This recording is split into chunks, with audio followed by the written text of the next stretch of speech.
নমস্কার, 24 ঘন্টায় আপনাদের সকলকে স্বাগত।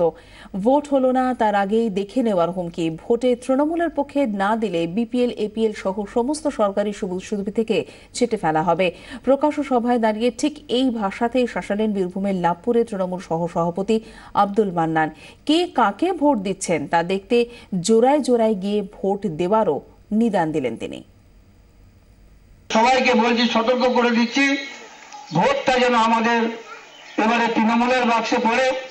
আমরা এখানে যে মানুষের সাথে যে কাজ করেছি, খুব বেশি 50-60টার বেশি মানুষ আমাদের বিরুদ্ধে ভোট থাকতে পারে না, কিন্তু বেশি ভোট পড়ে গেলে তারা জানবো কি মানুষ আমাদেরকে ধোঁকাবাজি করেছে, মানুষ আমাদের সঙ্গে বেইমানি করেছে, মানুষ আমাদের সঙ্গে শয়তানি করেছে। তাই আমাদেরকে শয়তানি করে শোধ নিতে হবে। আমরা সিদ্ধান্ত নিয়েছি, তার নাম আইবিএস থেকে কেটে দেবো, আইবোর্ড থেকে তার নাম কেটে দেবো। খুব পরিষ্কার করে শুনে রাখুন, তার নাম ধান প্রচার থেকে কেটে দেবো, তার নাম অন্যান্য সুযোগ সুবিধায় বিপিএল এই বলুন, আর এপিএল এই বলুন, আর জিআর এই বলুন, আর হ্যান্ডিক্যাপেই বলুন, আর মিনিকেটেই বলুন, যে কোনো সুযোগ সুবিধাতে আমাদের দল করে যাবে।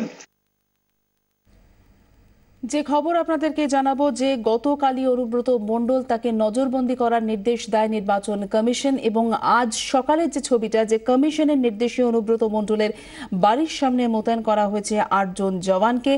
এখনো পর্যন্ত ম্যাজিস্ট্রেট আসেননি, ভিডিওগ্রাফার তাকেও এখনো পর্যন্ত চোখে পড়েনি। ঠিক কি ছবি এই মুহূর্তে আমরা জেনে নেব। আমাদের প্রতিনিধি প্রসেনজিৎ মালাকার আমাদের প্রতিনিধি রয়েছেন আমাদের সঙ্গে টেলিফোন লাইনে।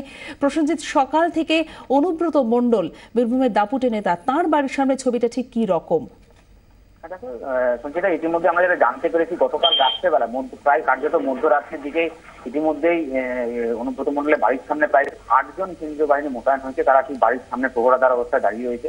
অন্যদিকে আমরা যেটা জানতে পারছি, এখনো পর্যন্ত ম্যাজিস্ট্রেট বা কোনো ক্যামেরা পার্সন, যেটা নির্বাচন কমিশনের তরফে বলা হয়েছিল একজন ম্যাজিস্ট্রেট এবং একজন ক্যামেরা পার্সন থাকবেন, যারা তার মুভমেন্টের সমস্ত ভিডিও ফুটেজ করে রাখবেন, সেটা এখনো অব্দি না এলেও কেন্দ্রীয় বাহিনী বাইরে রয়েছে। ফলে একটা জিনিস বলে তার বাড়িটা কার্যত ঘিরে রেখেছে, যাতে কোনোভাবে কি হচ্ছে দেখার জন্য, এবং সাথে সাথে তার বাড়িতে কারা আসছেন করছেন সেই মুভমেন্টের দিকে নজর রাখতে কেন্দ্রীয় বাহিনী সতর্কতা।